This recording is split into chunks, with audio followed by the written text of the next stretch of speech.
Hola, mi nombre es Richard Delaware Rodríguez, soy comunicador audiovisual y actualmente me desempeño como jefe de gestión y creación de contenido en una agencia de entretenimiento. Además de eso, soy pro cannabis y mezclando las dos cosas, pues tuve cierto rol importante en todo el tema del movimiento canábico en Bogotá. Hice, por así decirlo, aportes en el tema de comunicaciones al momento de hacer la marcha del 20 de abril, que era el Día del Cannabis como tal,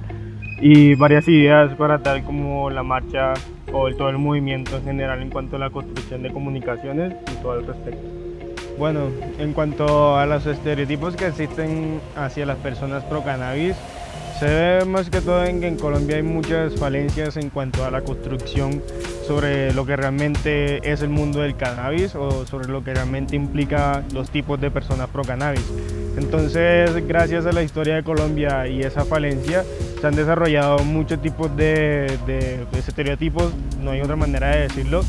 que encierran o categorizan a las personas pro cannabis como personas vagas, como personas drogadictas, como personas, en fin, muchos adjetivos que simplemente denigran a ese tipo de personas cuando la realidad es otra, cuando los componentes son otras o cuando las funciones son otras, y existe un mundo muy grande y de todas maneras como que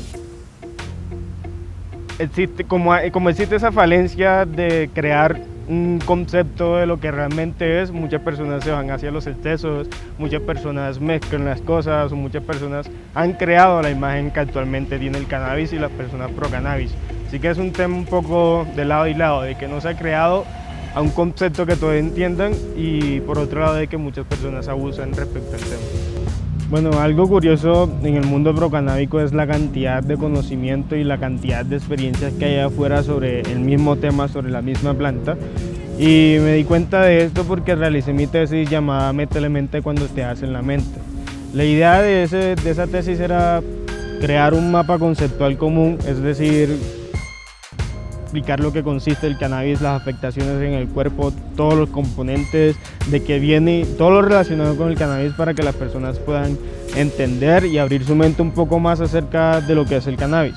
Entonces, al momento de hacer esa investigación, pues me di cuenta de que hay muchísimo material, incluso tuve que leer cosas en inglés, en jamaiquino, de muchas cantidades, de muchos contenidos documentales, de libros, de artículos, de todo, para poder construir y tener bases sólidas al momento de poder cambiarle la mente a las personas. Entonces, además de que encontré mucho conocimiento, también encontré muchas experiencias porque me di cuenta de que hay muchísimas culturas, incluso de que una sola cosa en común es un mundo diferente. Por ejemplo, la cultura Rastafari la estudié mucho y aprendí muchas cosas sobre la Rastafari, sobre la India, incluso de cómo utilizan la planta, porque es que realmente es algo muy masivo, es algo de que no es simplemente para drogarse, entre comillas, y es por eso mismo de que lo intento explicar creando otros mapas conceptuales de otras drogas, es decir, de la benzafetamina, de la coca, del alcohol, de otro tipo de drogas, para comparar cómo el cannabis afecta el sistema nervioso y cómo las otras drogas lo afectan y por qué son drogas. Que si entramos a ese debate, o lo que yo hago es criticar esa concepción que existe del cannabis, que es una droga, cuando realmente es algo mucho más grande, es algo que implica muchas más cosas. Y me pareció muy curioso todo ese conocimiento que hay detrás de eso.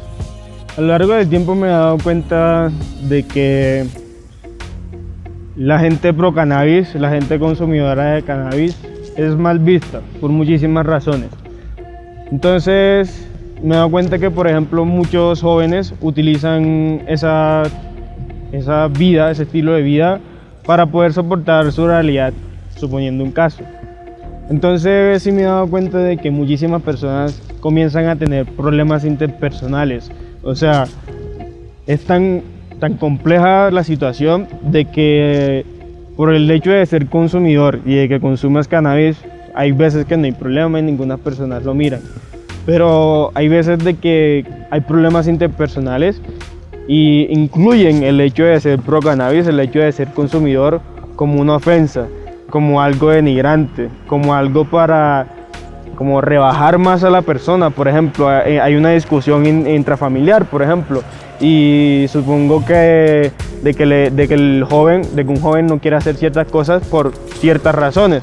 Entonces, digamos que la familia se agarra del hecho de que además de ser un responsable, se lo atribuyen al hecho de que es pro cannabis, se lo atribuyen al hecho de que es consumidor. Entonces, de esa manera es mucho más difícil quitar un estereotipo porque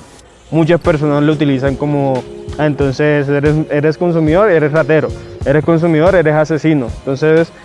lo asimilan con ese tipo de prejuicios y ese tipo de situaciones cuando la realidad es otra. La única manera de poder combatir con la ignorancia o con el analfabetismo es con pedagogía y con educación. Así que